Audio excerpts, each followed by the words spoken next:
have country that is sustainable.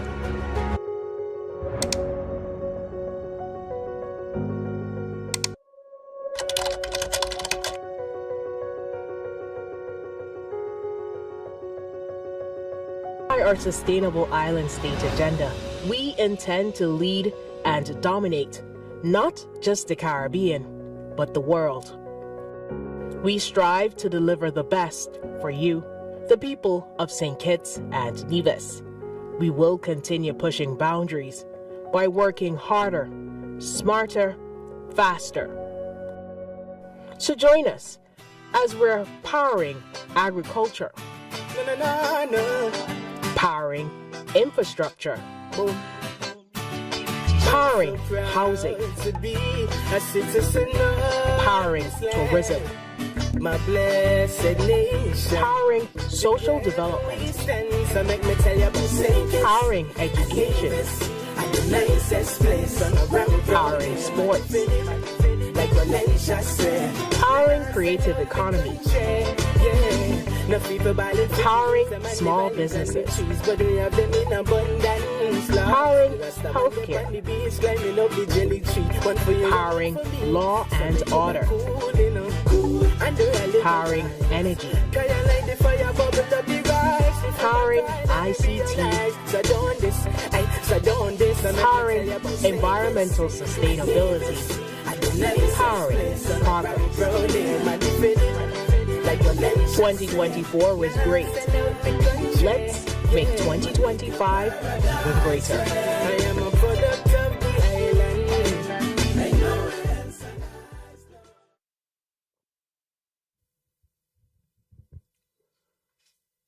Honorable Prime Minister Dr. Terrance Drew, members of the media, Mrs. Lanicia Collins-Williams, and all our viewers and listeners, good afternoon and Happy New Year. Welcome to the first edition of the Roundtable for the year. I am Javan Liebert, Press Secretary in the Prime Minister's office. As we step into this new year with renewed energy and purpose, the Roundtable continues to play a vital role in the government's commitment to keeping the public informed and engaged on matters of national significance. This platform provides an invaluable opportunity for members of the media to engage directly with the Prime Minister on key government issues and concerns. It ensures that accurate and timely updates are provided and delivered to the public, strengthening transparency and fostering trust. Specifically, we are joined here today by representatives from SKNIS, Shirima Matthew, ZIZ, Devon Cornelius, Sugar City FM, Ralston Ranking, and SKN Newsline, Mr. Glenn Batt. Let us begin this year's dialogue with the same spirit of respect, collaboration, and open communication that drives our shared progress. I ask that you please ensure that your phones are on silent as a show of respect and not to interrupt the discussions that will ensue. At this point, I will turn the mic over to the Honorable Prime Minister to give his opening remarks, following which we will open the floor for questions from the media and comments or discussion. Thanks for being here and thanks for tuning in. Prime Minister? Thank you very much. Mr. Javan Liebert, Press Secretary, let me also take this opportunity to wish all of our residents, all of our citizens who are listening or viewing, a very happy new year. Let me also wish the members of the media here with us today, and those who are not with us, but are members of the media, I want to wish all of you a blessed new year as well. The media is critically important in a democracy.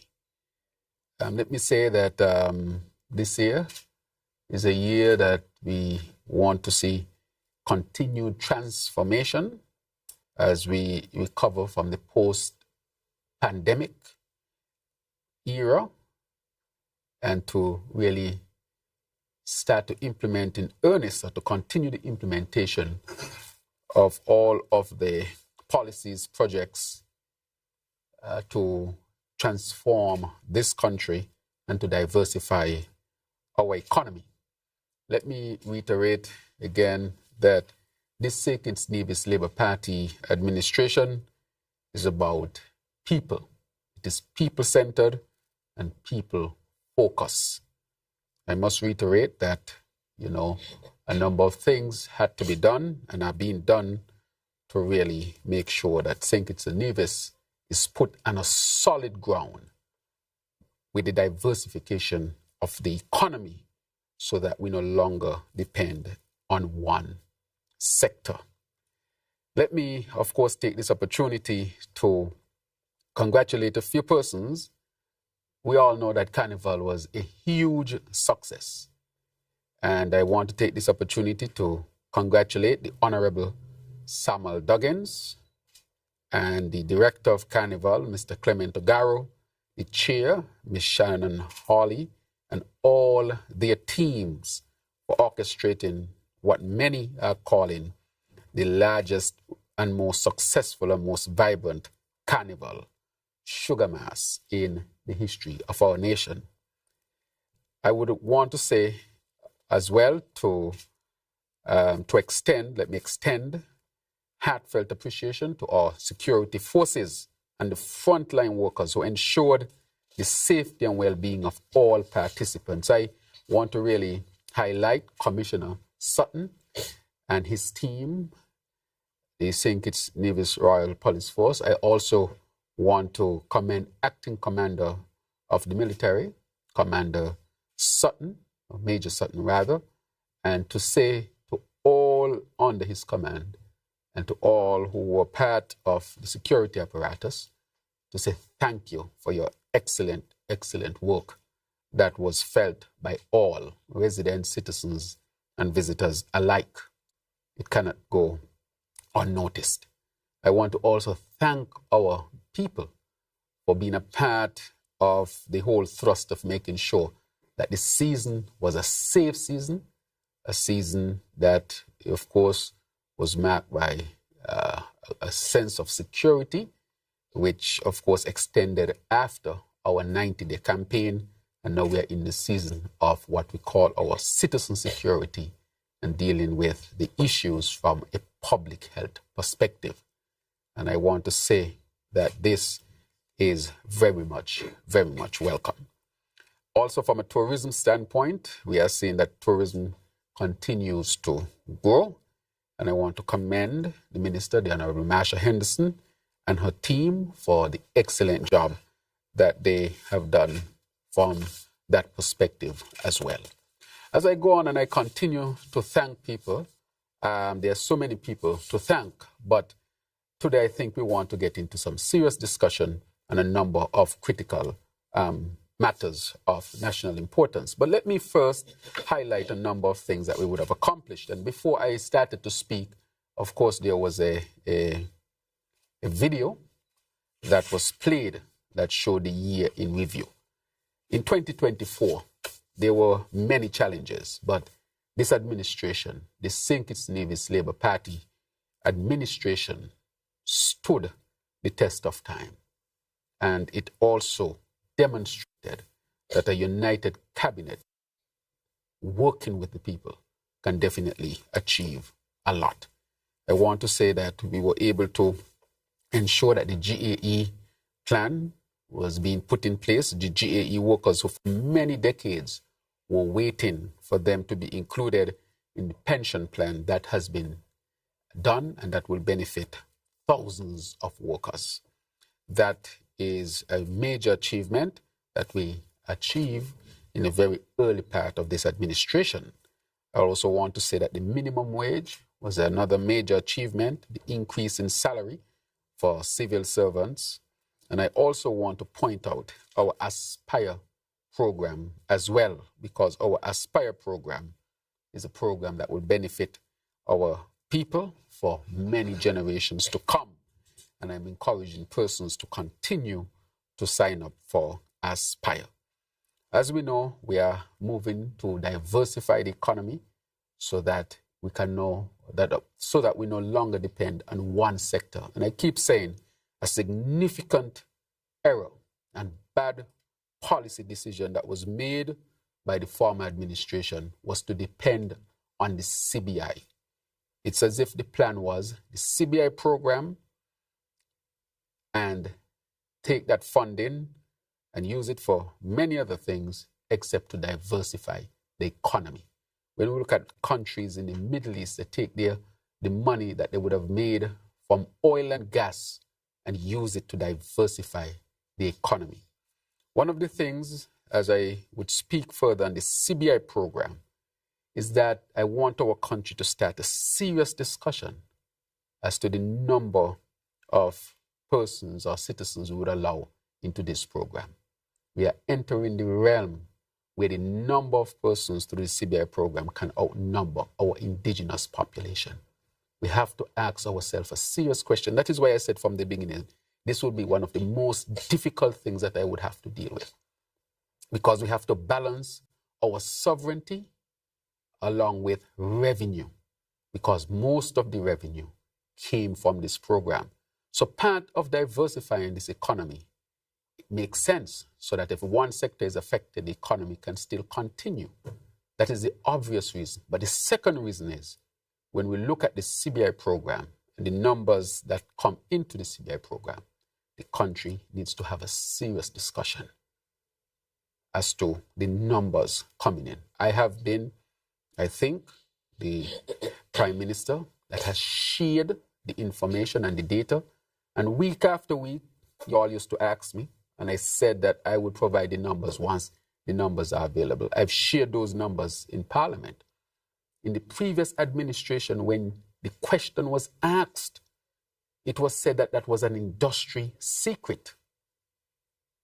How can a Prime Minister tell the country that the number of persons admitted as citizens in the country is an industry secret? But the question must be asked, how do we balance the revenue with how many citizens we will allow in, and how would that affect us from different perspectives? But I want our people to know, because the question is going to be asked a decade from now, 2 decades from now. And that is why I brought the information forward. And so we have to diversify, and diversify quickly. But the diversification of an economy comes, of course, with some turbulence. But the vision is clear, the plans are clear, and they are already working. It is critically important that we diversify. One, no economy that is resilient stands on one foot. And secondly, our sovereignty is called into question based on the numbers of citizens we allow in through this program. And so those are important questions for us to discuss this year as a country and as a people. As a country and as a people, that we must not allow anything to remotely threaten our sovereignty.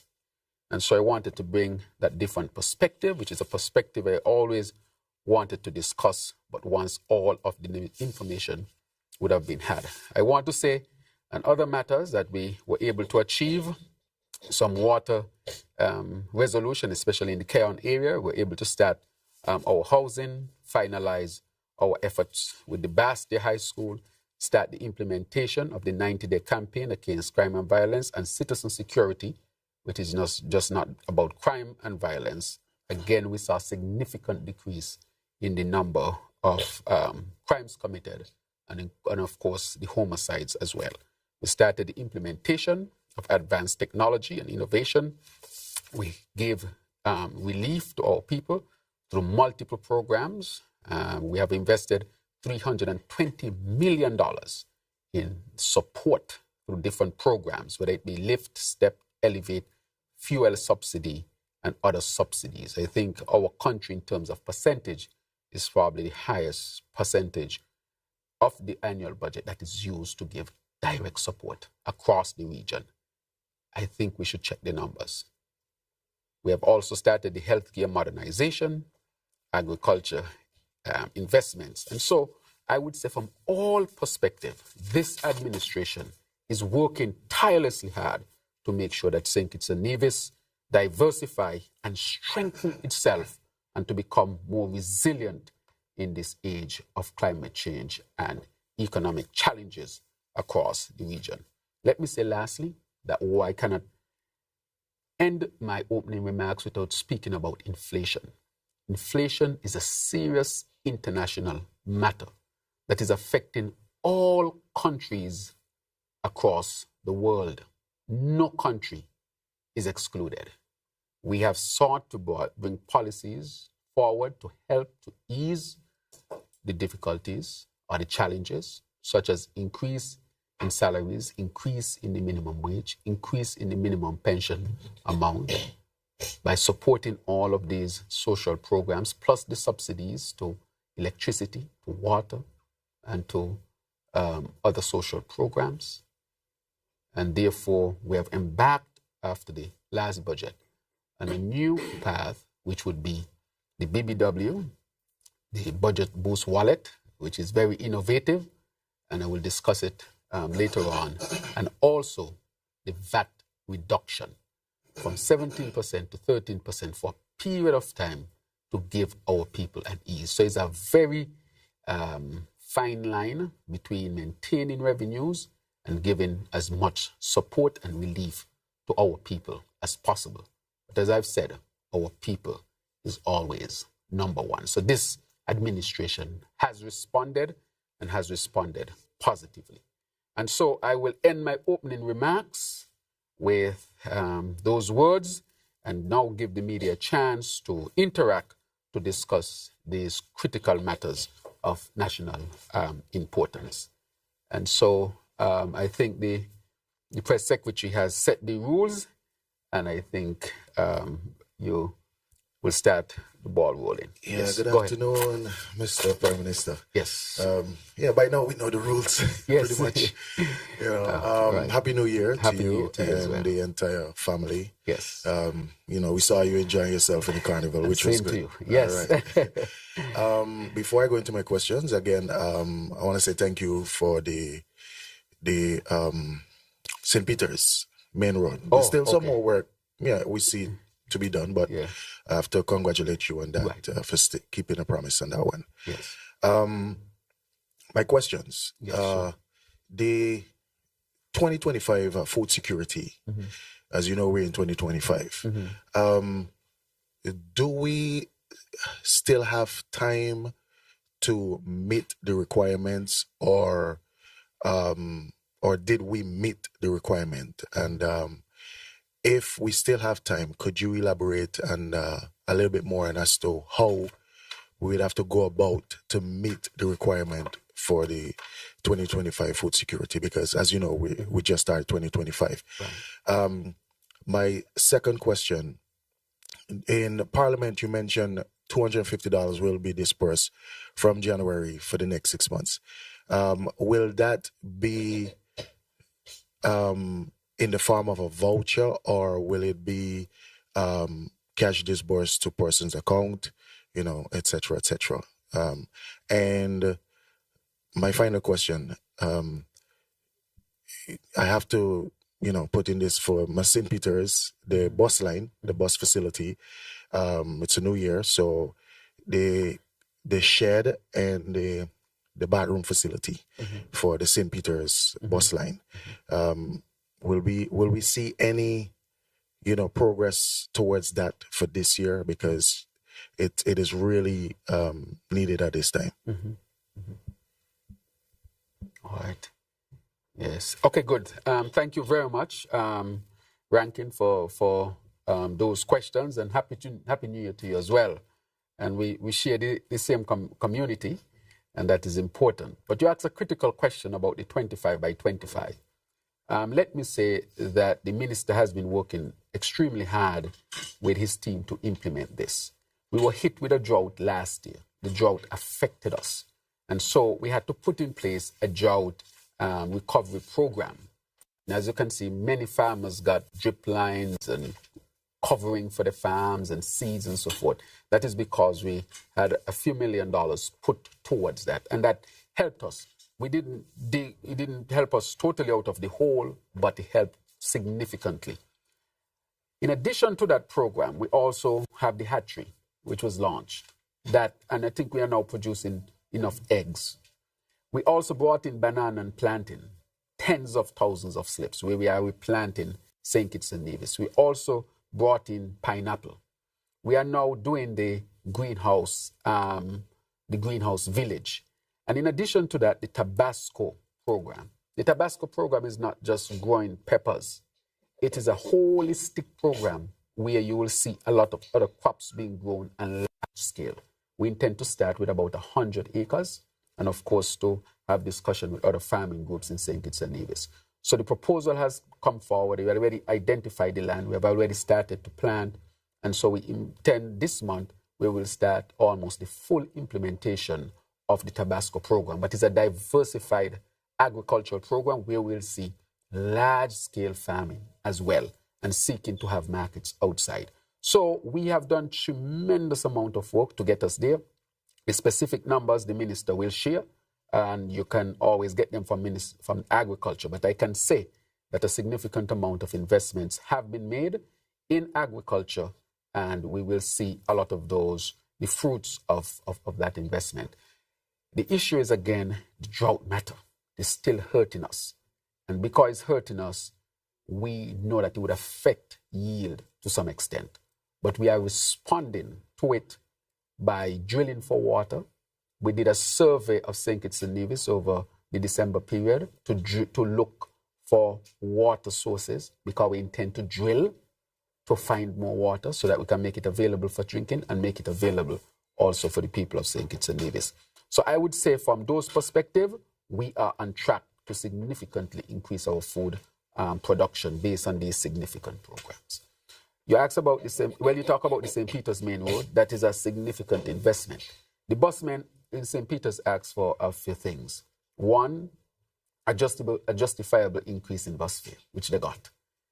It had not been done for a long time. But I think the population came to recognize that they deserve an increase that I said around this roundtable, that it will be done through a process of proper evaluation, getting the data, so that when you come to the people and say that there would have to be an increase, it can be well justified, well researched, and not a knee-jerk reaction.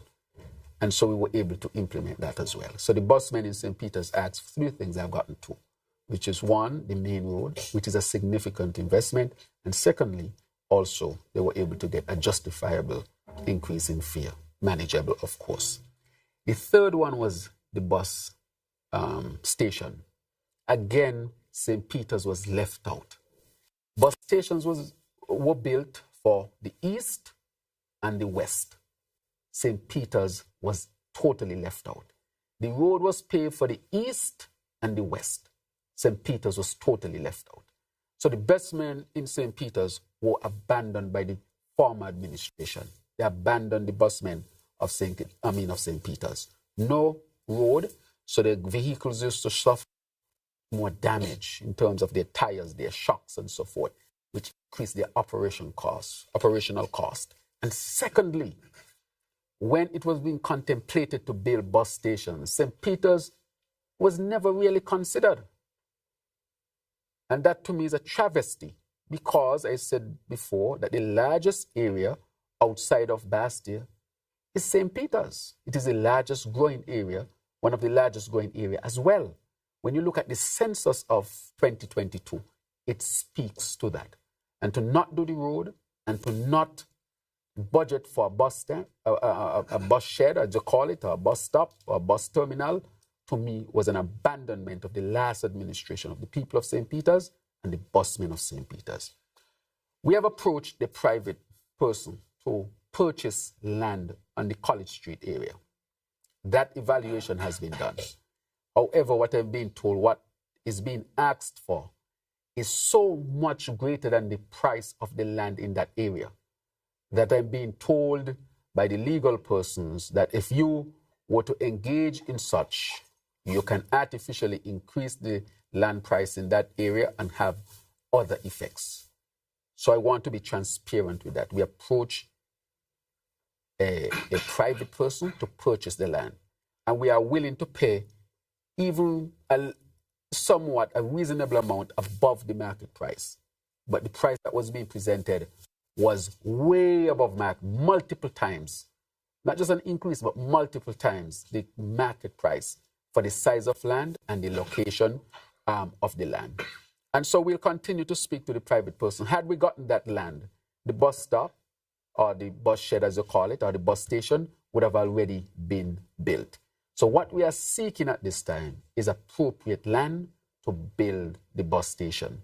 And the government has no land in that area, and so we engage the private person, but the price that they're asking for is way above the market price multiple times, and therefore that has been the impediment. So you don't want to enter into that, as I've been advised, which can have what you call collateral effects and impacts, but we'll continue to strive to get the land. So we are looking. So as soon as we are able to make a deal on the land, we will build the bus station. And so we would have completed the three things for the people and busmen of St. Peter's. The road, reasonable, justifiable increase in fare so they can carry out the business.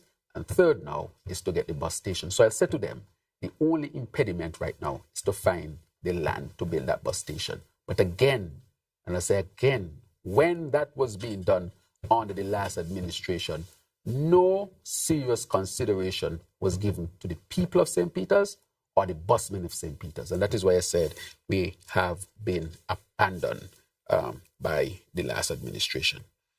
All right, then thank you, Rankin. Right, in terms of the BB, I would have given a comprehensive. So this is what you call the launch of the Budget Boost wallet, and I can give you some specific information on it. I wanted to put it in my wrap-up so that, in a sense, it can register more. But nonetheless, the Budget Boost wallet is a strategic response to deal with the rising cost of living over which we have no control. If you have family members in any other country and you call them and ask them about prices, they will tell you that their prices went up or the prices are going up. No country has escaped it, and we have not escaped it. This is not a government-dependent type of issue. The whole world has suffered as a result.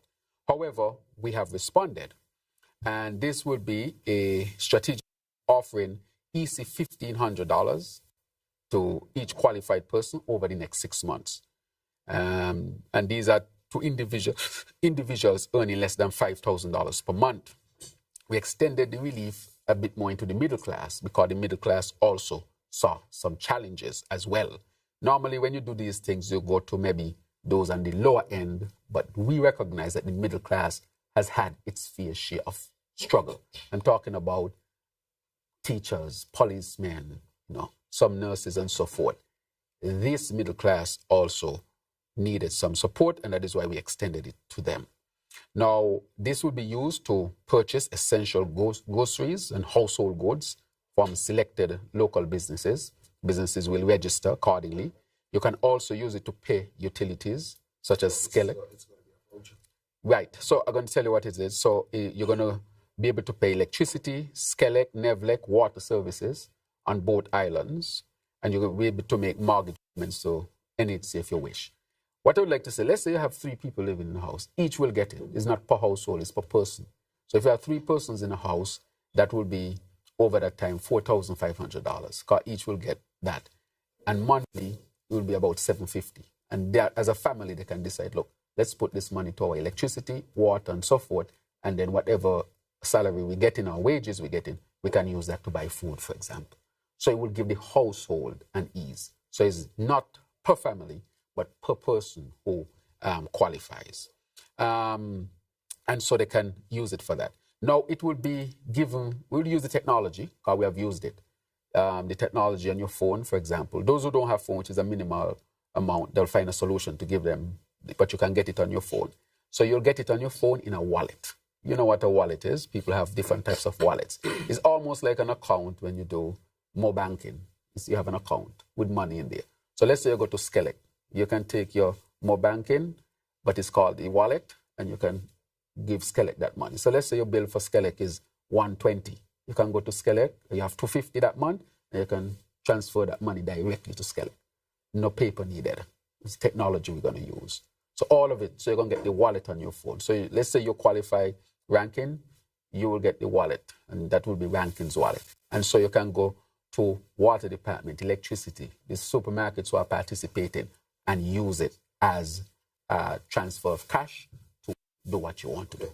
You just said something there, which is an example you just gave. Which, so if the person have, as you mentioned, 120, and they want to give to Skellek, and it's 250, would they still be able to use the additional 130 somewhere else? Of course. They give Skellek the 120, and you're left with your change. If you give Skellek 120, you're left with 130. You could say, let me go to Skellek, give them the 120, go down to the supermarket, buy some bread and eggs, and leave some for the next day. And next day, say, boy, let me go up water department, pay them $30. You know, let me go across the shop, because we want the shops in the village too. Go across the shop in the village and pick up an extra bag of rice that I didn't get in town. So you're going to be just like you're using cash. Yeah, you're going to be exactly that. So we have used this before. You remember in 2022, I think it was 2022 or 2023, the back to school. We gave the parents this. So the parents had it on their phone, went to, let's say, Sun Island Clothes. Sun Island Clothes is a vendor. And they said, the Sun Island Clothes, I just want one shirt from you. And Sun Island Clothes will just take out for one shirt. And then they leave with the balance, and they could go across their next shop and buy some books and go someplace else. So they use it like cash between them and the vendors that are qualified. Also, certain places during that same time, they were saying that, you know, the parents have to use the entire thing. No, so it was not so. You mean the entire thing with them? Yeah. Well, maybe that was a marketing strategy by them. But it was not so. And I want to tell the people it is not so. So if you go to Skellek and you say, my bill is 120 and I want to pay my Skellek bill, you don't have to lose all of your 250 for that month. And it'll back up. You can say, man, I can use 200 this month. Let's 50 go over to the next month. So I got 300 there. You use it like cash, except you wouldn't have the cash in your hand and you would use it. So you cannot use it for alcohol, cannot use it for tobacco, or you cannot use it for, you know, some cosmetic things. We want it to be used for essential things. Your bills, your groceries, and so forth. And so what that would allow you to do is to save on all of these things. And then the money you have, you can use it for food to help to manage your buying of food. Because again, sometimes with the food, it comes from outside. So if a cornflakes goes up in the US, it'll go up in St. Kitts. We can't control that. But what we can do is help with other things. And so you'll have more cash flow to buy your actual food if you have to. So you'll give the family an ease. And so that is how it will work. So we're using the technology, and we will ask our people to be patient with us because this is a technological world, and we are going to use it to help our people, not just those on the lower salary end, but we're going to go somewhat into the middle class as well because they too felt the pinch. But we'll do it for 6 months, and we are hoping that, you know, prices continue to go down across the world. They've started to drop already. We are hoping that as the economy continues to recover, but at least if you plan properly, you would have gotten a significant ease for the 6 months. In addition to that, we are also decreasing the VAT from 17 to 13%. I've asked the CAPSET, Inland Revenue have sent out their information to meet with vendors and to meet with, for example, the chamber, because we want this savings to be passed on to our people. We want them to set 17 VAT this month, so the price was $3.20. VAT come down 13%, so the price dropped. Not that you take down the VAT and the price remain the same. I've said myself, I will go to some of these vendors and see, I will do it myself. I'm going to do it myself and ensure that these prices are dropping for our people. Because why would the government give a significant drop in VAT? A promise that we made, but we recognize is important. And that is not passed on to the people. That is what I'm talking about. So we have to make sure that it is passed on. Okay? Good. Mr. Prime Minister, on that very same issue that we are talking about right now, in fact, we have had some complaints from some individuals. Apparently, there are some merchants in Bastia and outside of Bastia, but mainly Bastia, who have raised their prices on certain products. Now, this is not a shipping situation where a new product comes in. but they've actually hiked it up. People are actually paying more now for that product than they were before. Even with the decreasing VAT. Decreasing Well, VAT. I asked the cab sector to get out there, the inland revenue out there.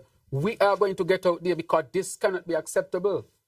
How can you have a savings for the people and then you, as a trader, wants to keep the savings? No, this is totally unacceptable. Well, I'm going to some of these and I want to see, because I'm going to ask customs to show us how much it was paid for and what is the markup. I'm going to ask customs to do their jobs and call out those who have done it. I'm asking the traders, you will benefit because there will be a boost in volume. Why not pass the savings on to the people? That is not fair. For those who are engaged in such, I will not accept that. That is not fair to the people. The savings are to go to the people. And you will benefit in the end because people will buy more. You'll have cheaper prices, which will increase your demand. So we drop the VAT, and as soon as we drop the VAT, you carry up the price. And you had that product before there was any shipping issues. And we said that there's a drop in inflation that we are now experiencing across the world. So I want to thank you for bringing that. And I want the media to help. Go in the places, see it, call them out as well. The media has to help us with this. Call them out. Why are you carrying up your prices when the government has dropped the VAT? That is what you call price gouging. And we will deal with that. Thank you very much. Good afternoon, Prime Minister Drew. I want to touch a bit on healthcare and safety. So over the past 1 or 2 weeks, we would have seen a series of accidents, and some of those would have involved our ambulances. Can you provide us with an update as to the arrival of the new fleet of ambulances and how they will address the challenges following these incidents? And with the procurement of these ambulances, are there any, or will there be any further training for emergency responders? Or are we investing in any other healthcare infrastructure in addition to what we already have in the pipeline, of course? Thank you very, very much. Safety is critically important. Safety is critically important. I have been, when the accident took place, especially the one, I think it was going to Frigate Bay to get a patient, I went to the hospital to see the EMTs who were involved in that accident. I went to see them.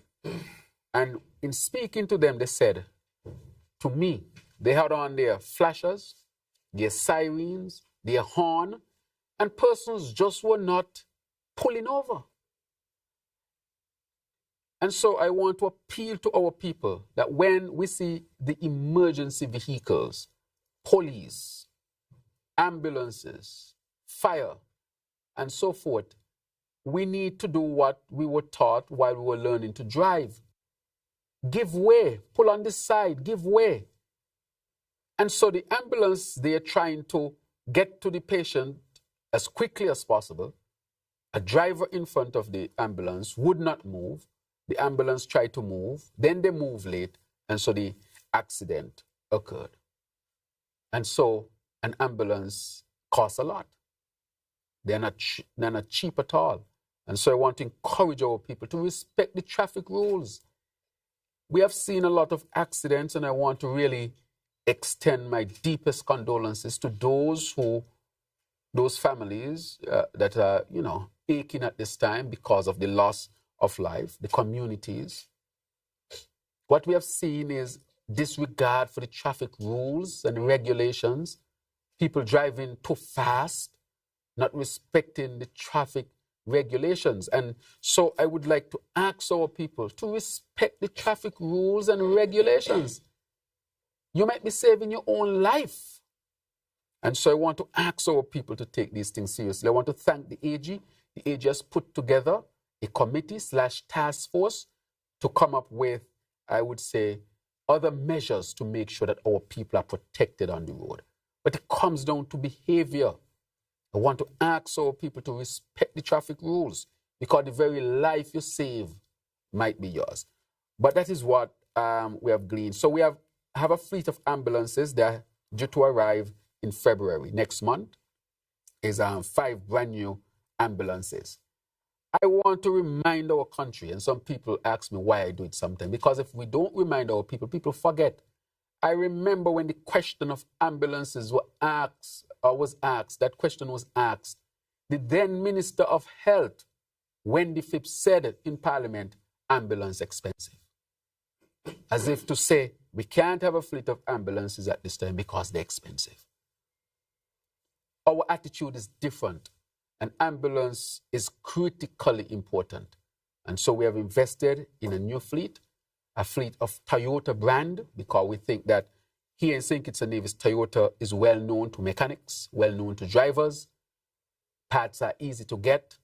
And because of that, we will have a longer shelf life per ambulance. Not only that, based on our roads, we have to choose ambulances that could fit on our roads and fit up our small alleys and so forth.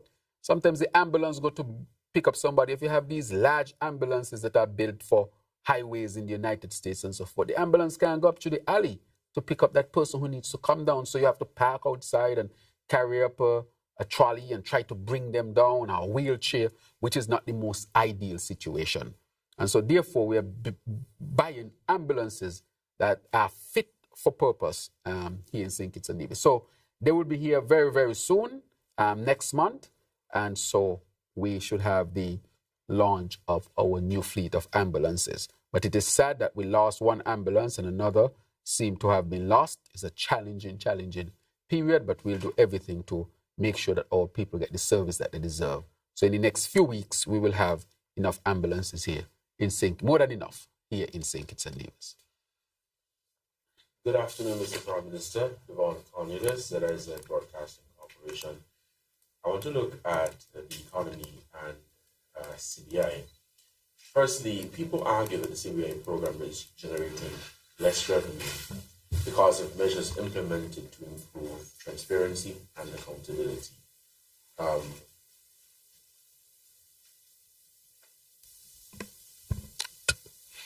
Good afternoon again. Devon Cornelius, ZIZ Broadcasting Corporation, looking at the economy and the CBI.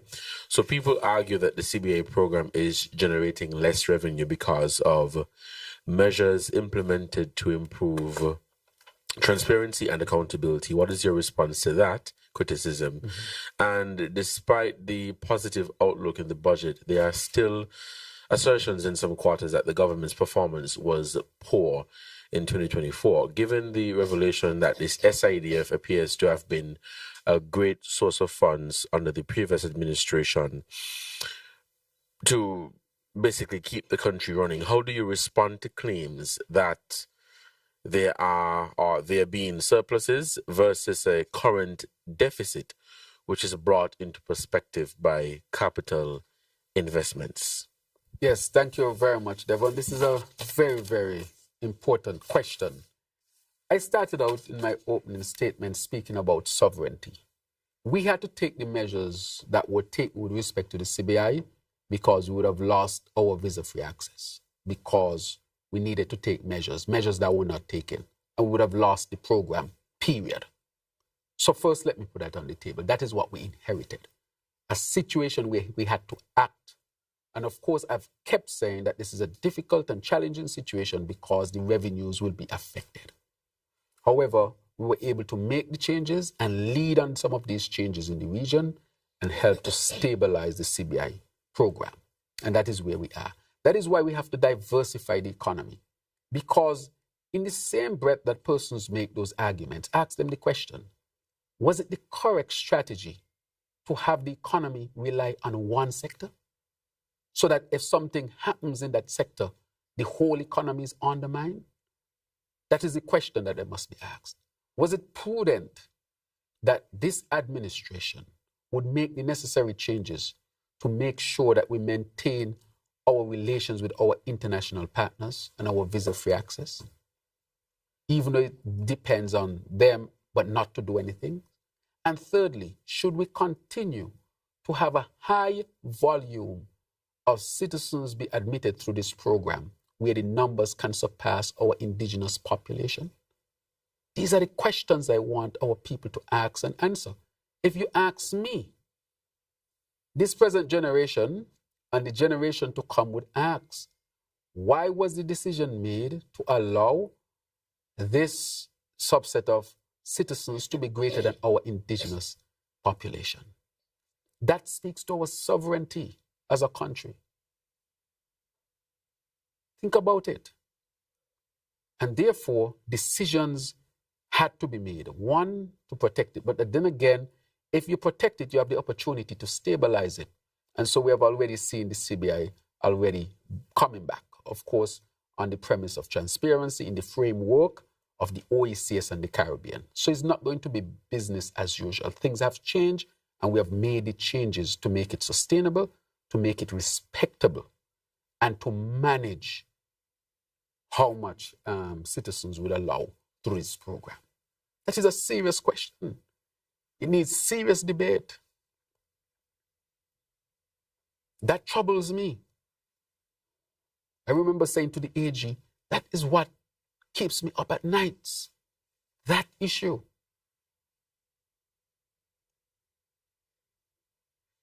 And so I think that was a travesty committed by the last administration. And it was unnecessary to do. We could have had the CBI as just another sector of the economy, while we diversify and have other things, of course, building a resilient economy, managing the numbers, not to bring us to a crisis point. It's almost as if everything that we inherited came to a crisis point. Everything that's important for our country. The CBI came to a crisis point. Water came to a crisis point. Energy and electricity came to a crisis point. These are the very basic things that you would need. Economy and national security came to a crisis point as well, with how they corruptly run the program before. And so, Cornelius, you have asked that question. So I said to those persons, is it prudent that we do that? And we could not have even maintained it. If we had not made any changes, we would have lost the program, period. So here we have a decrease in revenue, yes, but we still have a program. What if we had lost the period? We had lost the period outright. Then we'll have nothing. And then the bottom would really have dropped out. Instead of having some challenges, we would have had a bucket with no bottom. We have a bucket with some holes in the bottom. But that is better than a bucket with no bottom at all. And therefore, we did what we had to do to save the program and give us an opportunity to diversify. So I will say that that has to be considered within the grand scheme of things. You had asked something else? Well, yeah, as it relates to the outlook for 2025 and the over the years, St. Kitts and Nevis being dependent on sources from the SIDF. Right, good. So I'll go to the SIDF because I just spoke on the CBI. So the CBI revenues are down. We are diversifying the economy. We know that there will be challenges because I said that from the beginning. We have to diversify. And if we had left the CBI as it was, we would have lost the program, period. Because you saw all the issues surrounding the CBI with all of the accusations and all of the things that had to be done. We were proactive. That is why we did not lose out in the end. We did not lose the program completely because we were very, very proactive. Now let's come to the SIDF. The SIDF is separate and apart to the CBI program. In the sense, it's a fund. The CBI program is a program, and that program can contribute to the fund. That fund was where the revenue from the CBI program under the previous Labour administration went. So the revenue did not go into the consolidated fund, it went into the SIDF. Before the 2015 election, we heard from the Prime Minister then, from Harris, it is a slush fund. There are no reports from the fund. It is being used as personal money. There should be accounts tabled so that the people know what is happening to the money. All of those accusations were laid. When I got into office, I asked that there be an audit done on the SIDF. And I did not speak about it at all because I was not going to speak out of turn. I wanted the information. So we did an audit of it, only to find out that the SIDF is not disbanded. The SIDF is still there, and it was there under the 7 years of Timothy Harris. He met an SIDF in 2015 with $313 million. And nobody from the press used to ask him about it, because I suspect that the people, that the reporters, the press thought that SIDF no longer existed. I can't remember him ever once tabling the accounts from the SIDF in Parliament.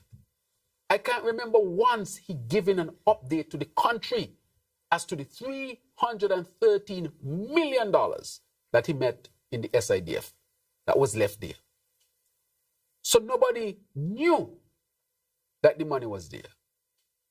Dr. Douglas, the then Prime Minister, who was responsible for it, he spoke of it.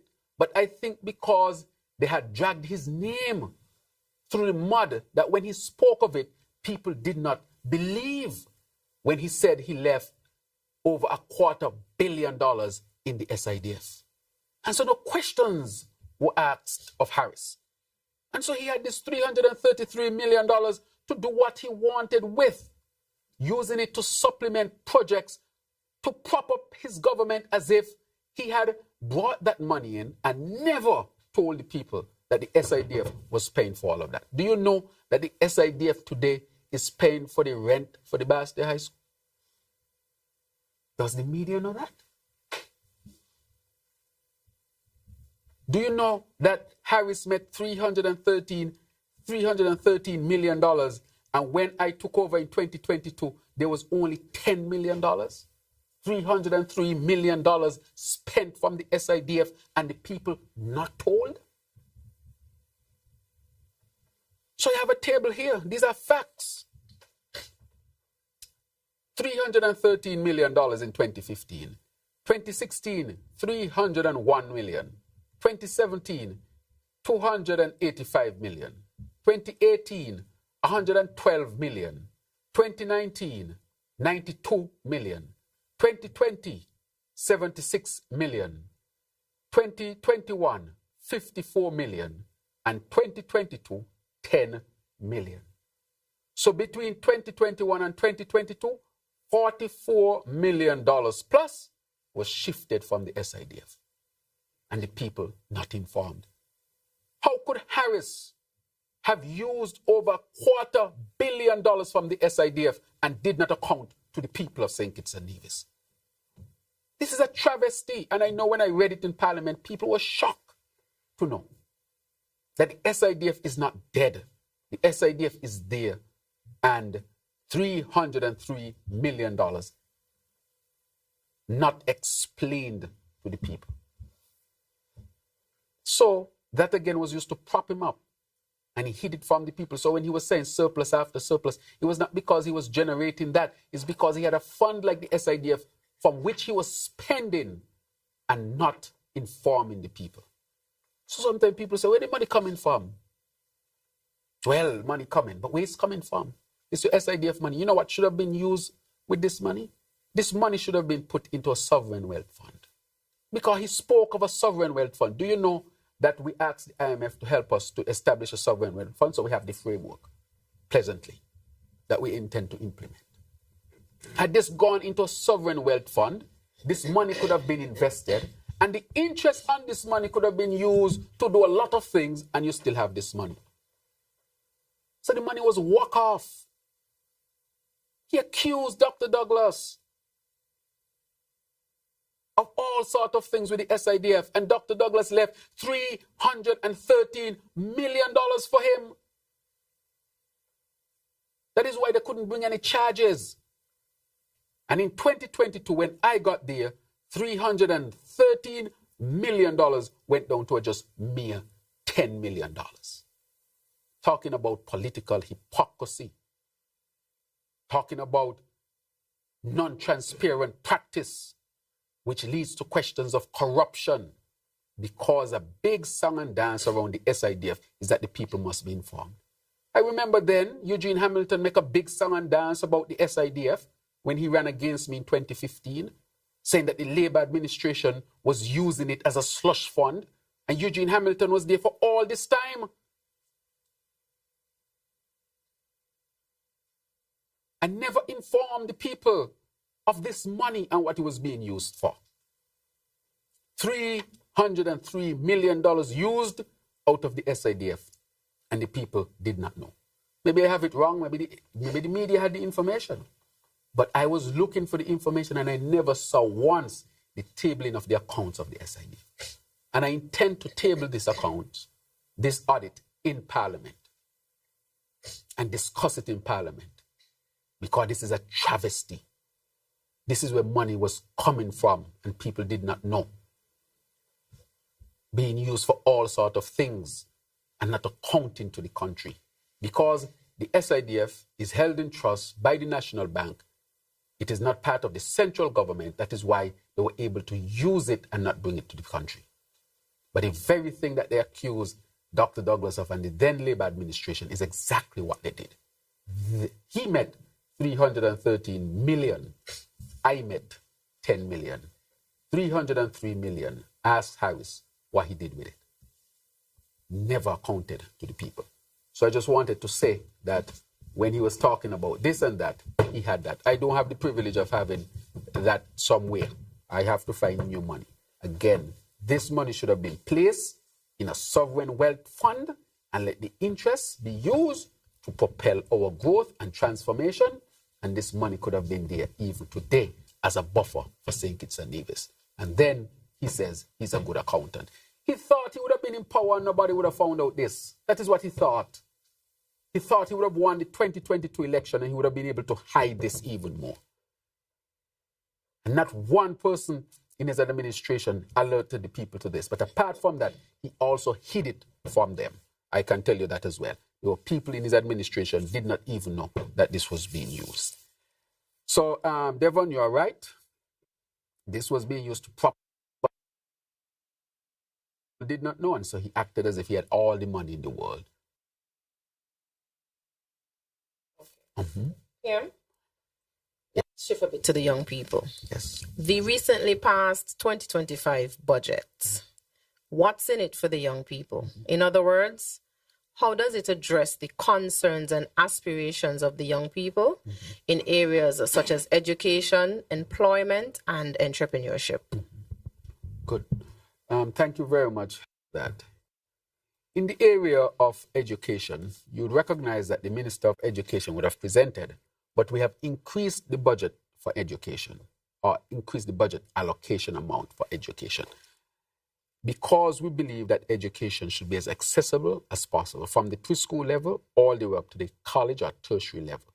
And so we have invested heavily in that. Secondary education is free, college education is free, preschool is free for some and heavily subsidized for others. St. Kitts can boast that education is accessible for our young people. In addition to that, the budget also seeks to support a number of education initiatives to help people to get the tertiary level education so that you can get that support in terms of economic costs expanded, in terms of support if you go to some university. And what we have done indirectly as well is to make sure that the Development Bank would respond positively for education for our people. When it comes to the entrepreneurship, we are launching a few new initiatives. For example, we are launching the initiative, the Small Business Facility, which comes from the central government to the Development Bank. And a lot of people have benefited from this. We are expanding small business so that more of our people can have access. And with education and entrepreneurship, because both go together, what are we doing? We are, of course, for example, the Aspire program. This program is to educate our people about finances. How do you manage money? How do you start a small business? How do you budget? there's money allocated for this Aspire program that will benefit 10.5 million young people. The only place in the Caribbean, I think, not the only place in the Western Hemisphere, even if you go from Canada all the way down to Chile,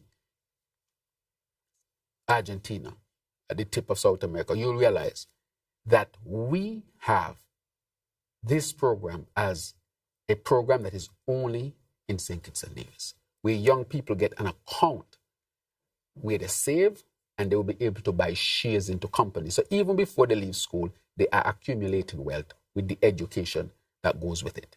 The other thing, we are launching a few programs. For example, the program Cybersecurity Training, where we'll start with the first 100. We're going to launch that program next Tuesday.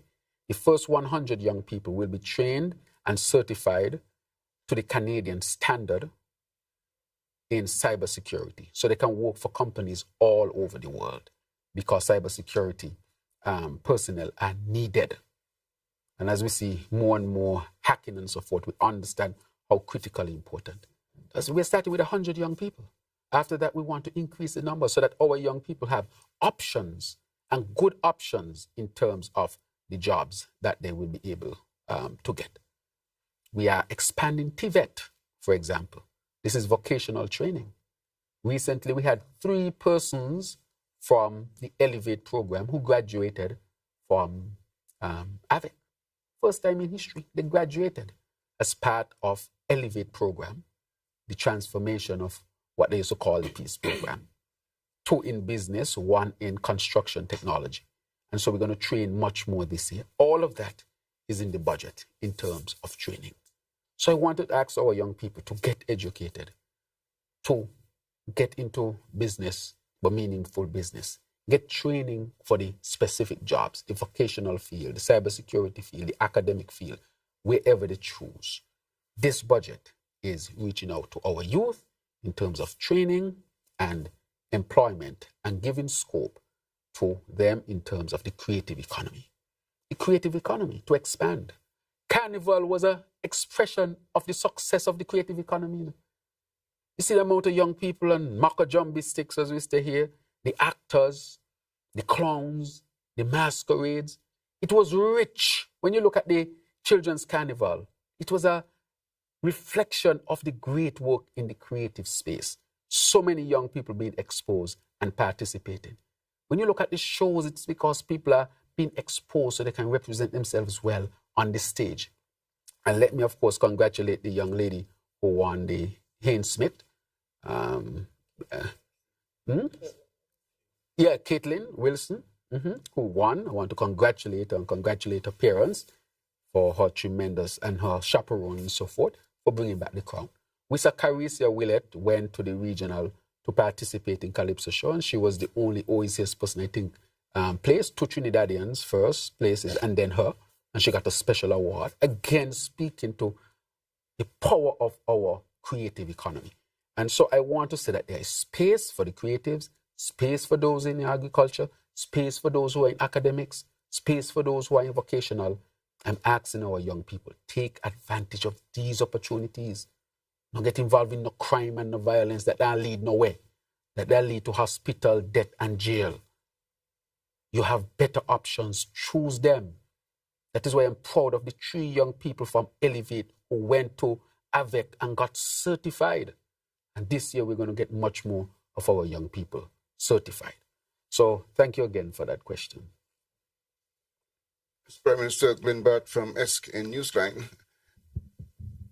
Your administration, from its inception, has basically been in support of the involvement of the diaspora in the continued development of the country. Yet there is one group of potential investors who indicated to me that they had submitted a proposal to your cabinet with regards to a sporting facility, and they were requesting the leasing of sections of the old sugar factory. But it seems as if they are getting a bit disillusioned because they're not getting enough feedback as to what is happening with regards to that project. can you say whether or not this kind of potential investment involving local people and international supporters as well is down the alley of investment opportunities that you like our local people to get involved with and be supported by the government? Right. So, the specific investment that they had the opportunity to come to the government, I think they are also presented in cabinet. And I think they have been given the opportunities. I think is working through. I think the question might be the question of technical questions, but the willingness to have them lease that part has not been the main issue of the matter.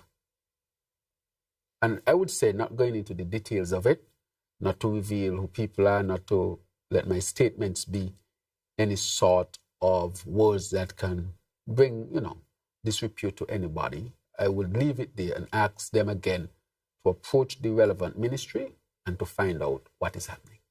Let me put it that way, right? But we are encouraging as far as possible for our people to invest. And a lot of our people have invested and continue to invest. And if there are issues to be worked through, we will work through. Because that specific group, they had a chance to come to cabinet. So that is how seriously we took it. Okay. In relation to foreign direct investment, and again, I'm sorry that I'm going to happen on two particular projects. Yes. But these were destined to be, or were to be, signature developments in this country. Christopher Harbour, Kittition Hill. I think the last conversation we had, you indicated that there was some movement taking place in both of these areas. Are you now at a state to say whether there are any specific positive developments that will come to the country in these two areas? And the other part of that question is in relation to the industrial estates. The landscape of what we had before, that has changed. And I don't think we're going to get those kinds of jobs back. And I don't think we should be chasing those. So what is our plan with regards to a sort of modern industrial base for St. Kitts and Nevis? Right. Excellent questions. With respect to the Christopher Harbour, we are in a MOU with a very reputable company in terms of that company. The CEO for that company was here over the Christmas period to do due diligence, to see it and so forth. They're very impressed. The negotiations are very, very advanced. And just like when I was talking about the hotel, and I said a hotel was coming, but I said I cannot speak until the ink dries. I would say that for this one, at the end of February, I will have an announcement to make with respect to Christopher Harbour. I will have an announcement to make. With the Kittition Hill, just like the Development Bank, had not been audited for a long time. So the investors who are here waiting, they're waiting for us to complete the audit. But the audit is a bit delayed because you have to go back all those years where the audit was not done to audit Kittition Hill. Just like the Development Bank, that is what is holding us. We have investors on standby, just waiting for the audit to be completed. So in that, even though we have excellent investors, I cannot say we are as advanced as Christopher Harbour. Christopher Harbour, we are very advanced. The Kittition Hill, once we complete the audit, and we should complete it within the next month, because we have to be meticulous and sure about it, we will now have specific offers from these investors. And so I would say with respect to Kittition Hill, I would say I'll have something to say about Kittition Hill at the end of April. At the end of April. Just like I said with the new hotel that is to come, that is on South Friars. And since we are on talking about investment, I wanted to clear the air on that. The land at South Friars, next to Sharp, that is private land. That is not government's land. So the persons who are there, I know there are discussions going on of how best the government can assist in helping them with their business and where they can relocate to. But that land is private land. I want to make that clear. So the government is not government's land that government is selling. That's private land. And so to talk about investment, people are making investment. The land has been bought. It was on the market for anybody to buy. It has been bought by a very reputable company. And of course, we know that the hotel has been declared and the geotechnical work or the earthwork has started. And the earthwork is critical in completing the planning for that part of the country. It is expected to create a significant number of jobs. It is a higher-end hotel that will build our room stock and the prestige of St. Kitts and Nevis. But to say when developments come, there would always be those who might question. But we don't just brush people off. We like to provide the information. So the land in that area is private land. And so now there is significant moves now to build a hotel in that area for the benefit of all of our people here in St. Kitts and Nevis. Following through on the comments made with regards to CBI, in relation to the fact that last year significant changes were made that affected the income flows. And now we are talking about limiting perhaps the number of economic citizens of the country. However, in doing that, can we then say that we need to transition now, not so much about getting new persons coming into the program, but attempting to see who among those already economic citizens can possibly become investors in our country? Would that be one of the focuses starting from this year going forward? As a matter of fact, that's an excellent question. That has started before. You know, we had the Gateway Summit, the inaugural Gateway Summit last year. That summit targets our citizens by investment and asks them to come into the country and look at investment opportunities. And I can say the date for next year has already been determined. So it will also be next year in May. And so that again, we are targeting our citizens to come to St. Kitts and Nevis to see what we have to offer so they can make other investments in the country. So we are doing that as well, seeking to do that. So we know that we have some citizens by investment who are very wealthy people, who are investors. And so we are reaching out to encourage them to invest again in St. Kitts and Nevis after the first investment, which can be a lucrative investment. So yes, we are doing that. So the Gateway Summit will be the second edition, which is to be held at the end of May. So that is coming back. That is coming. Devon Cornelius, ZIZ, looking at electricity, I believe there's a subsidy in St. Kitts as it relates to electricity. Has that been extended to Nevis, and are there talks ongoing between the federal government and the NIA as it relates to that subsidy?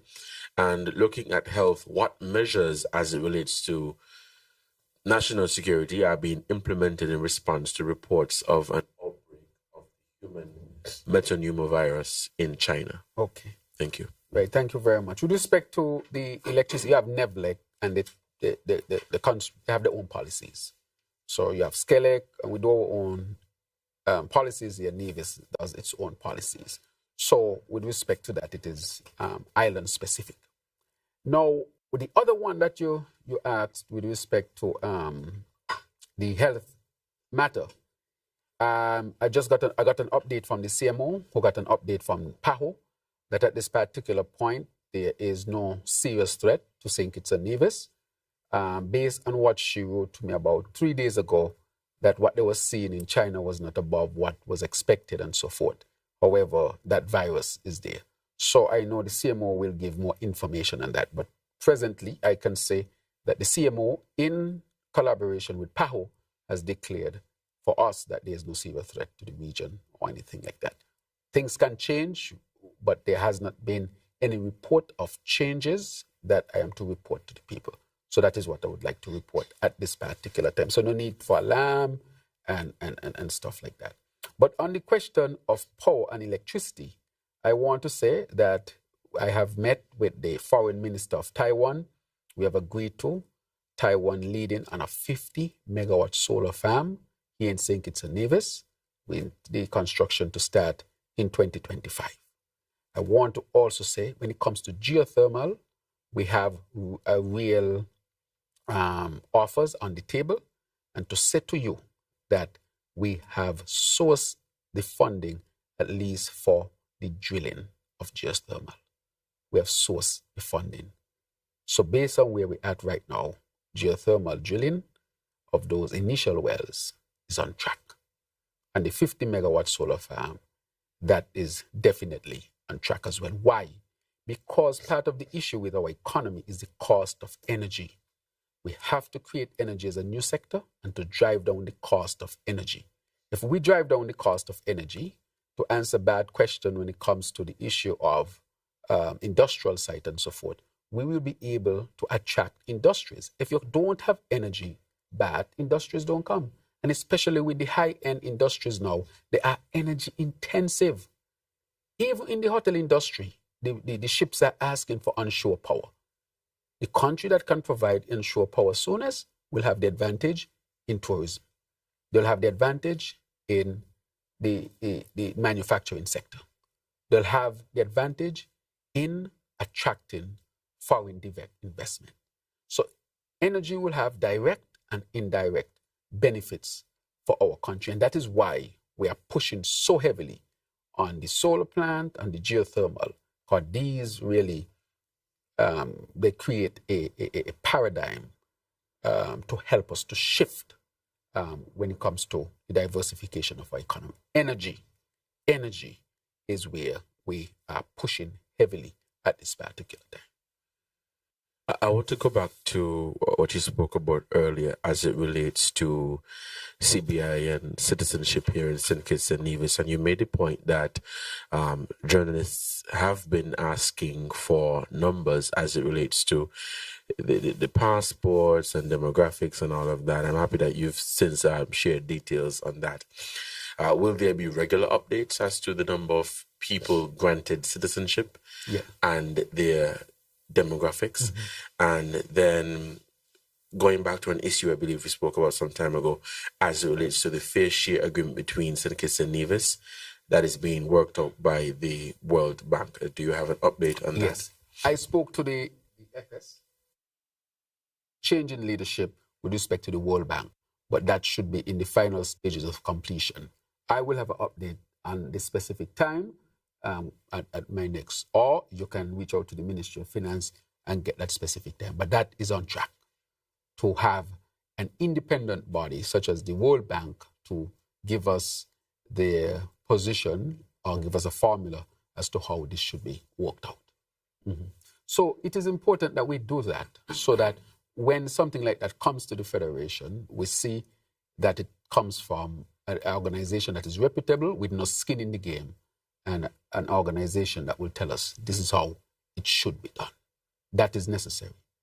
But at this particular time, we continue to support Nevis monthly. We continue to support various activities in Nevis, such as national security comes under us. For example, anything to do with the airport and ports, we support those as well. Fire, police, military, all those things the federal government take care of, among other things, and also direct support to Nevis as well. But we really need a part, because the reason why the question has arisen, I will tell you, it is because you had what you call non-taxable revenue, which was the CBI program. But the Constitution speaks to how taxable revenue should be divided, that all of it should come into a pool, and then based on a formula, this go to the Nevis Island Administration, and this come to St. Kitts. St. Kitts does not exist in the Constitution. St. Kitts Nevis exists, and Nevis exists. St. Kitts does not exist. That is why St. Kitts can only get its monies from the federal consolidated fund. We cannot set up a separate consolidated fund or a separate fund source for St. Kitts alone, because St. Kitts does not exist. St. Kitts Nevis exists and Nevis exists. So that is why people might say, why St. Kitts want to do this? They have to go to a consolidated fund. We can't go any other place because we don't have a separate St. Kitts Island administration that manages St. Kitts. It's only the federal government manages St. Kitts, but Nevis Island administration manages Nevis. So there are some constitutional matters that really need to be worked out. All right. Back to this is a conversation that should continue. Yes. But going back to the regular updates, for I don't think you touched on that. Regular updates for the CBI figures and demographics. Right. So yes. So the CBI is now a statutory body. As you know, it is no longer a department of the government, and just like any other statutory body, they have to table their records or their information in Parliament. And I think generally they do it once per year, for example, and they would have to comply with that as well. Just like Social Security has to comply, Development Bank should comply, the statutory body should comply. They too will comply under the law. Wait a minute, sir. I want to ask a question on behalf of Chairman Abel of SK and Vibes. Mm-hmm. He wants to find out, basically he indicated that there had been reports out of the Bahamas with regards to deportees and Grenada as well.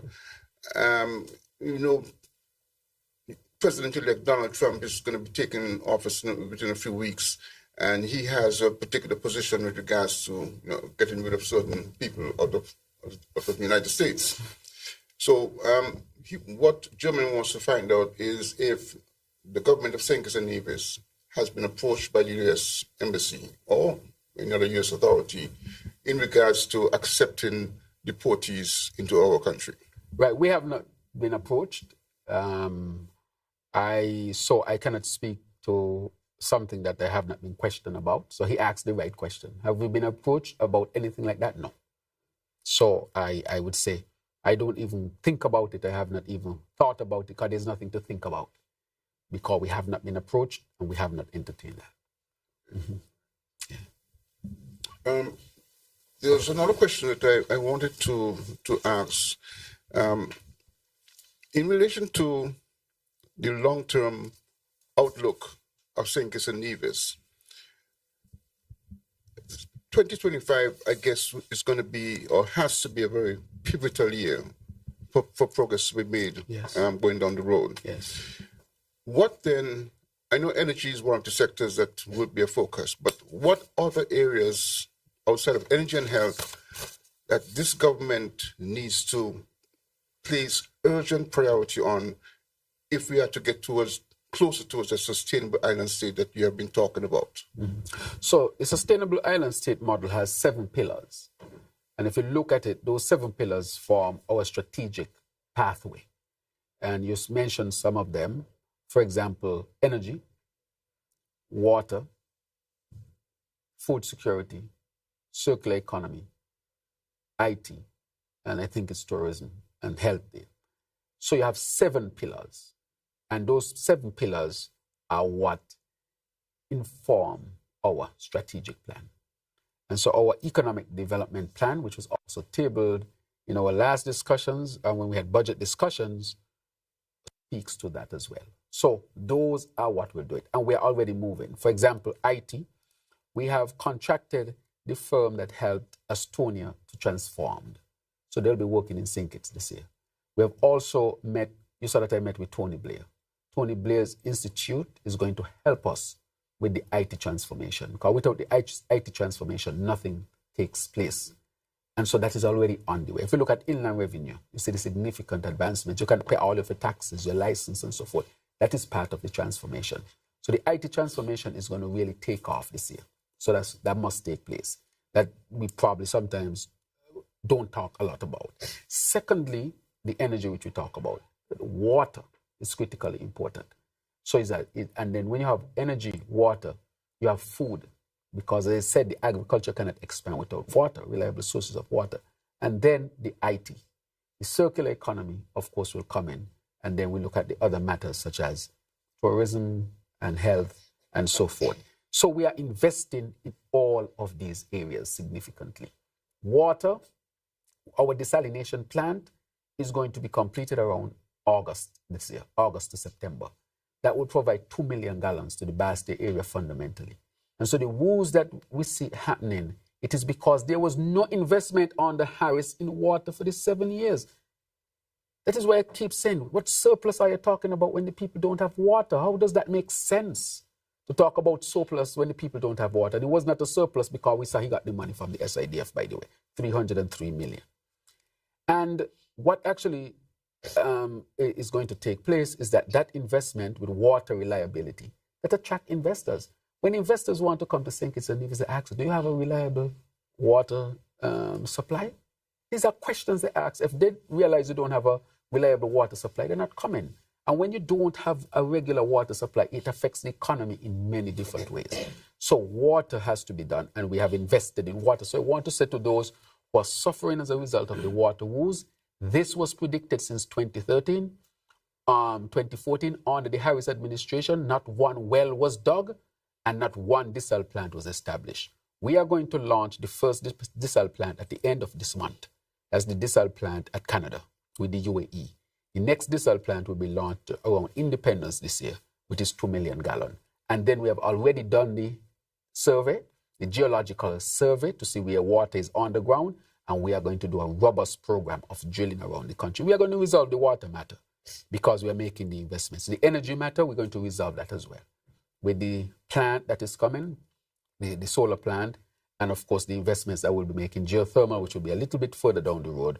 But for now, the solar plant will be much more advanced. Plus, we're making other investments in energy as well. Yes. Okay, so I would say that we are moving. Now, once you have electricity or energy, you have water, you have technology, that is the basis to now start to transform an economy. Then you can have food, you can attract more industries to the country. You carry down the cost of doing business in St. Kitts and Nevis. So those things help you to transform. Look at it. One of the reasons why you cannot put sanctions on a country like Russia, that would make sense. Because Russia has energy. It has gas and oil. If it has gas and oil, it knows you can put all the sanctions you want. You can't really hurt us. Because we have energy. If we have energy, we have technology, we have food, we have industries, we can manage the cost of living, we have construction, we have everything else that goes with having a secure, reliant, and an abundant energy source. And that is what we are seeking. Once we solve those issues, the rest of the economy is going to take off as well. This year, for example, we're going to have a lot of construction of homes, the Basti High School, the hospital, the new hotel, and so forth. So we're going to see a lot of construction taking place. We're going to invest in the agriculture space. We're going to expand tourism. We're going to have the CBI picking back up. As I said, there will be some turbulence, but our outlook is we are going to make the necessary investments to help to bridge us accordingly. Another question relates to the National Health Insurance. Yeah. Another question relates to the National Health Insurance scheme that has been worked on for several administrations. What is the situation now with that? I know that I think the University of the West Indies had been involved in it at some point, but since then we have heard nothing much about it. Right. So it is completed. The actuarial work is completed and the framework completed. The National Health Insurance, we need two things. We need Social Security reform. And you can't have National Health Insurance as another major social safety net without taking care of the Social Security matter. Because if you're going to go to the people, National Health Insurance, the people have to contribute something from their salaries. It's a given. You cannot have a National Health Insurance plan without contributions from the people. But that is why you have to go to the people and have meaningful discussion with the people so that the people can be on board with giving up some of their salaries and wages towards a National Health Insurance plan. Again, Social Security was launched in the late 1970s. I think it was 1978, under the then Labour administration before independence. From then till now, 40-something years on, there has been no changes to Social Security. The actual report then said that Social Security would need reform and upgrades periodically to keep it viable and solvent. Fancy words to mean keep it alive. Because nothing was done, at this point in time, the actuary is saying to us that we must act now. If we don't act now, Social Security can be so severely damaged, it will be challenging to get it back to where it is now. So we have to act now. So we have to go to the people with two things. Social Security, I know, has gone to the people already to talk about the reforms and saying to people, if you need Social Security to survive, these are some of the reforms that the experts are recommending. The ball and the can was being kicked down the road all the time. I don't have the luxury that Harris had to kick the can down the road. Did nothing about Social Security. Now it is upon us to do something. So we have to engage in people in two discussions: Social Security reform and national health insurance instead of one. So it makes the package now a package that has to be brought to the people, but the package will ask for contribution if that is what the people decide they would do. So it cannot be done by just politicians alone. You need the technicians, the experts, and to take that to the people and let the people weigh in and decide. And the people really, really would have to decide if this is the pathway that we would go. So we have everything. I spoke to the actuary recently. Everything now is prepared. Social Security went, national health insurance now has to go to the people, and a package has to go to the people to say this is what we'll require from you as contribution to keep Social Security alive and to bring on national health insurance. Right? And I'm not pretending that that is going to be easy. That is going to be challenging as well. But from the Social Security standpoint, we need to act and act. Before we wrap up, just a couple of things. Go ahead, Javan. A couple of things I wanted to mention. I guess you'll give me a chance to wrap up.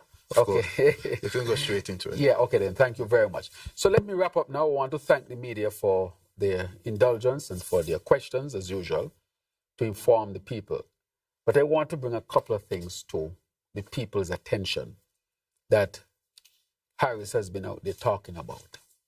And I really have to do these because people will start to believe something if it is said enough.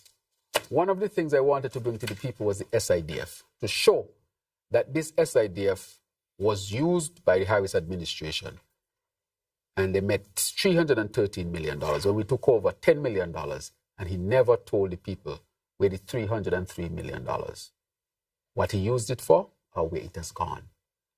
And he pretended that he was having surplus. He used this money to prop up his budget, but never came to the people and told the people. So I wanted to bring the issue of the SIDF to the people's attention. That's one. Just to show you he's no magic man as he pretended to be. He had money there that was left for him, and he used it and never informed the people. The other thing that I wanted to discuss was the Bratcher's Museum, because he has gone around saying that we spent $14 million on the Bratcher's Museum, which is not so. That is an outright lie. On September 17, 2015, that was the first he was under the then Unity government. Harris, and I'm going to quote, and this is from the Nevis pages, so persons can look for it, nevispages.com, September 17th, 2015. And I would look at it here and read a quote according to the Nevis pages that he said. Hear what he said. Quoting Harris. Sir Robert, our first national hero, a man steeped in history and knowledge of our West Indian heritage, would smile at this signal honor. He said, this museum will constitute yet another site for both locals and visitors alike to visit and learn our history. We in this unity government are committed to ensuring that our children learn of our local history, which will serve to enhance their sense of patriotism, rootedness, and direction. He said that His Excellency, the Governor General, in his capacity as patron of the National Trust, has established a representative committee of persons to spearhead the establishment of the museum. May the soul of His Excellency rest in peace. And he went on, accordingly, a competition for both citizens locally and in diaspora will be launched to seek your input in the designation of this, also of a national heroes. That is a different. But on the issue of the Bratches Museum, he is the one who said it in 2015, the 17th of September.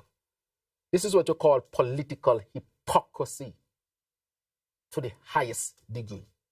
Here you have committed the then Governor General, the patron, to help to establish the home of our first national hero as a museum.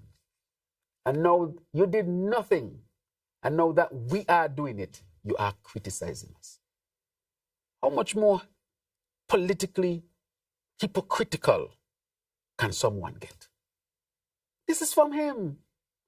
He sometimes seems to forget that this is the age of technology. And people can bring back what you said.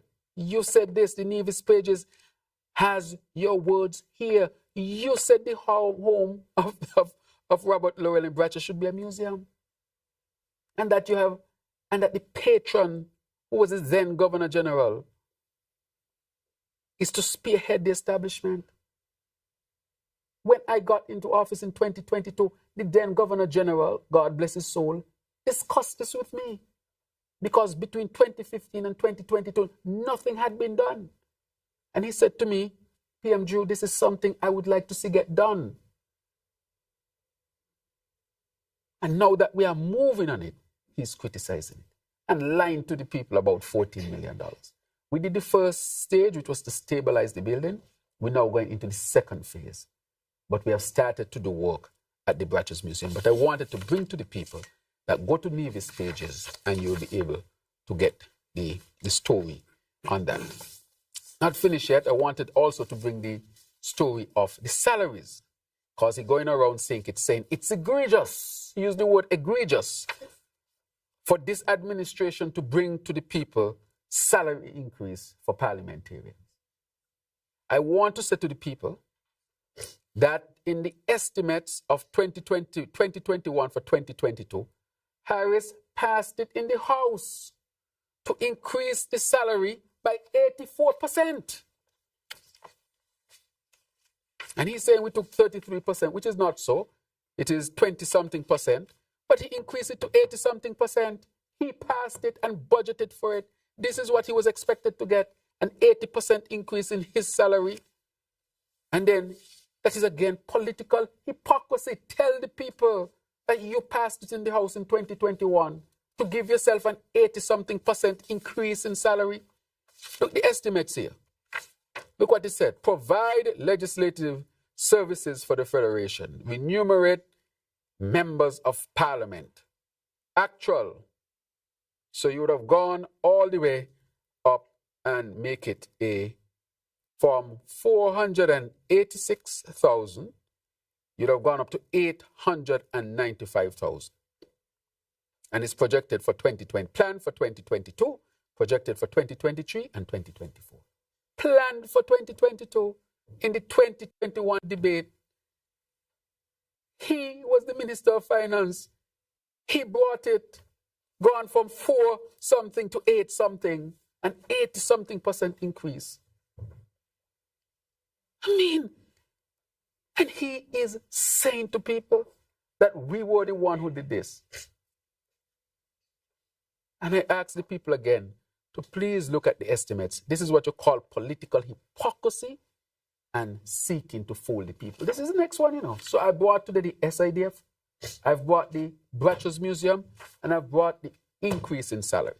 The next one I want to bring is the matter of Development Bank. The CEO sued the Development Bank. I want to make it clear, Mr. Len Harris is the one who sued the government, or sued the Development Bank.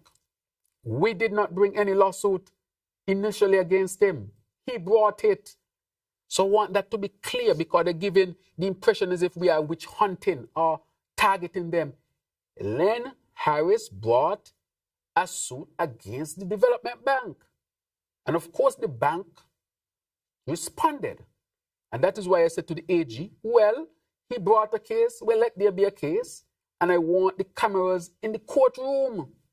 Let the people see the travesty that took place at the Development Bank.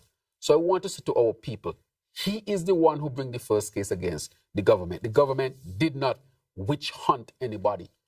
So tell the people the truth. So I wanted also to bring the matter of the Development Bank so that we clearly understand exactly where that comes from. So I'm just talking about the hypocrisy. The hypocrisy in the SIDF, the hypocrisy and the salary increase, the 80% that he put in for himself, and now talking the hypocrisy in the Bratcher's Museum. He declared it with the Governor General in 2015. I am following through. The thing is, he did nothing for the 7 years. And that the hypocrisy in the Development Bank, they brought the case on the Development Bank.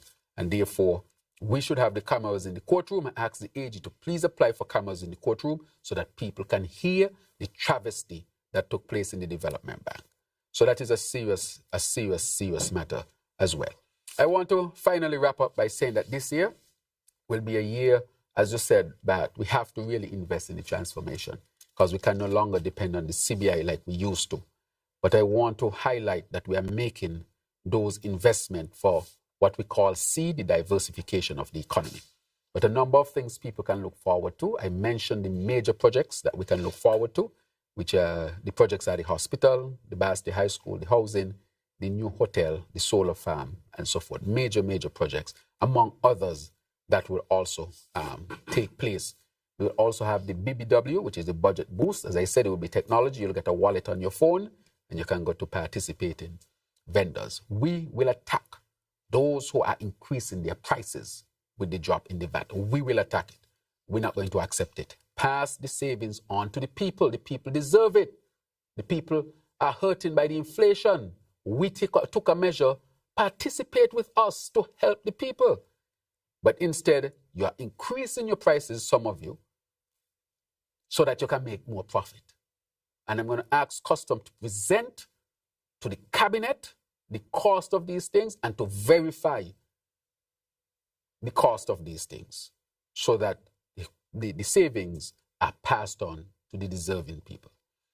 I want to also point out that once we continue to work, we will achieve a number of critical things. The last thing I want to touch on is the issue of crime. The reason why I want to touch that, there are people out there who want to see murders. You go on Facebook and they vex that no murders taking place.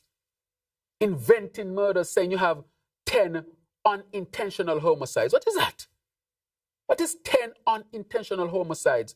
That is because people want the story of the day to be somebody gets shot or somebody lost their life through violence. I can't understand how this can be the platform of a political party. You should be celebrating with the country that for the last 4 months, we saw a significant decline in shootings and killing of our young people fundamentally. Our young people deserve to live. When they choose life over death, celebrate it.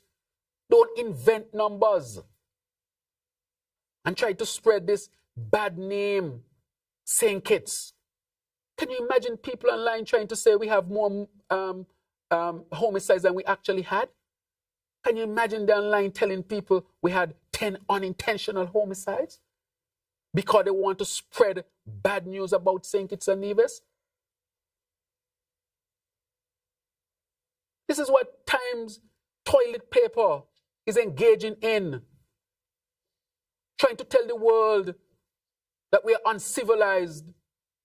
that they cannot even celebrate the fact that for the last 4 months, homicides in St. Kitts and Nevis have dropped significantly, more than 70% over the previous quarters. Maybe the biggest improvement throughout the region. Let us celebrate that, but that is not in line with the political narrative that they're trying to sell. They want to sell to the world that St. Kitts and Nevis have uncivilized people who are taking lives without regard. I want to say to the Times toilet paper, stop it. Celebrate life. Celebrate the achievement. Our people need to call them out, whether you support this party, my party, or another party. This is your country. People should not be telling lies on your country. And that is what they want. They want the story of the day to be young people killing each other. But the young people are choosing life. And let us continue to choose life in a proper way of living. And I want to thank the security forces, all those who are involved in the 90-day campaign and so forth, which has brought significant relief to our people. We'll continue to work to keep our people safe, and through the citizen security strategy, we'll continue to implement our plans and our programs. Young people, continue to choose life. And I want to wrap up finally by saying that for 2025, we'll continue to work hard. We ask you to continue to support the initiatives that will bring transformation to our people. I don't pretend that it will be easy. International inflation is affecting all of us, and we'll continue to take the necessary measures to protect you, our beloved people. And to the Cabinet of St. Kitts and Nevis, I want to say to my colleagues, thank you very much for your continued support. Let us continue to work together in unison. Togetherness really will bring excellent results. And to the supporters of the St. Kitts Nevis Labour Party, thank you for your continued support to your party in government.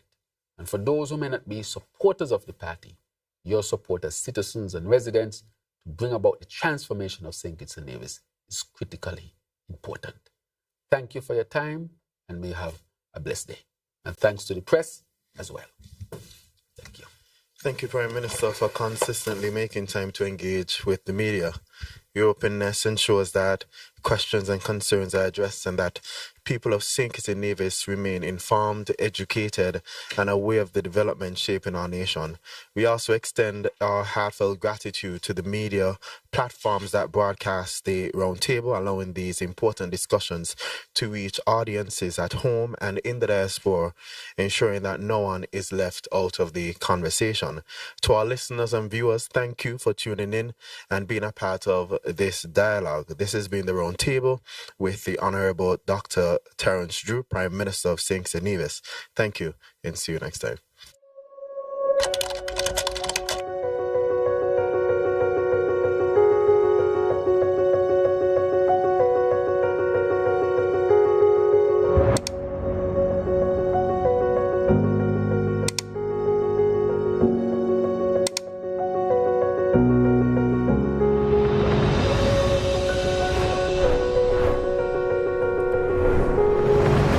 Last year, we have come a long way. We believe in building a country that is sustainable. We have created opportunities to empower, uplift, unite, advance you. Together, we have worked to cross hurdles and deliver great results. 2024 was our year to invest, plant, plan. 2025 is our year to grow, gain, benefit, reap. Guided by our sustainable island state agenda, we intend to lead and dominate not just the Caribbean, but the world. We strive to deliver the best for you, the people of St. Kitts and Nevis. We will continue pushing boundaries by working harder, smarter, faster. So join us as we're powering agriculture, powering infrastructure, powering housing, powering tourism, powering social development, Powering education. Powering sports. Powering creative economy. Powering small businesses. Powering healthcare. Powering law and order. Powering energy. Powering ICT. Powering environmental sustainability. Powering progress. 2024 was great. Let's make 2025 even greater.